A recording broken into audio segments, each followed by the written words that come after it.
ஓம் ஆதிசக்தி நீலாம்பரி நாராயணி நமஸ்துதே நமஸ்துதே நமஸ்துதே.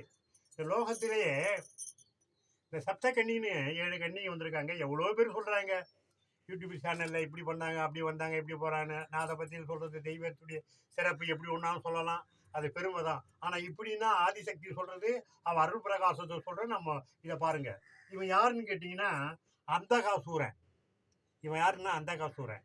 இந்த அந்தகாசூரன் பிரம்மனை நோக்கி வரம் வாங்குறான். வரம் கொடுத்துட்டாரு, எல்லா வரம் கொடுத்துட்டாரு. ஆனால் இவன் வரத்தை வாங்கணுன்னு யாருக்குமே வந்துங்க, ஒரு ஏழையே ஒரு பிச்சை எடுக்கிறோன்னு வச்சுக்கோங்க, பிச்சை வாங்கினா நமக்கு கோடி கோடியாக சொத்து வந்தால் அந்த பிச்சை எடுக்கிற ஞாபகம் மறந்துடும்.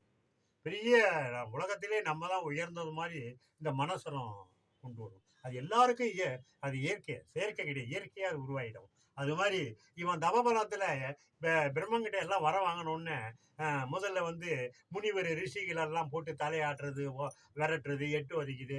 அப்புறம் பார்த்தா தேவலோகத்தில் போய் தேவர்களை சித்திரவதை பண்ணுறது, தெய்வலோகத்தில் இது பண்ணுறது. அப்போ இவங்களாம் அங்கே தேவர்கள்லாம் எல்லாம் ஒரே கூட்டமாக கூடி போகிறாங்க, அங்கே சிவபெருமான்கிட்ட போகிறாங்க.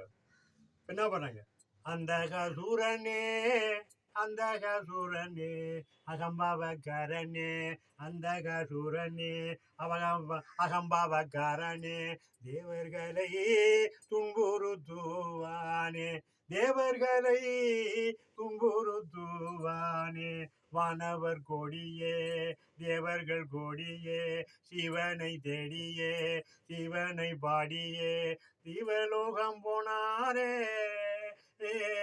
கைலாசம் சென்றாரே, இந்த அந்தகாசூரனை பதைக்கும் துன்பத்தை சொல்லி பாதம் பணிந்தாரே, சிவன் பாதம் பணிந்தாரே. சிவனுடைய பாதம் பணிந்தோன்னு சிவன் என்னப்பான்னு கேட்டார்.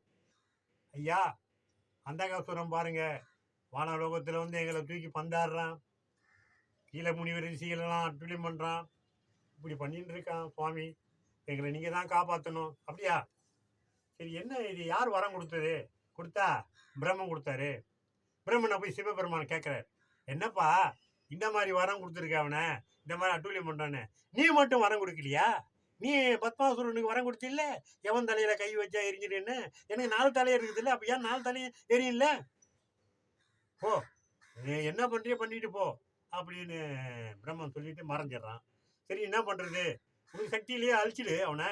உடனே சரி, அடுத்தது பார்ப்போம். அடுத்தது இது எப்படி இவனை அழிக்க போகிறாருன்றதை பார்ப்போம். ஓம் ஆதிசக்தி நீலாம்பரி நாராயணி நமஸ்துதே நமஸ்துதே நமஸ்துதே.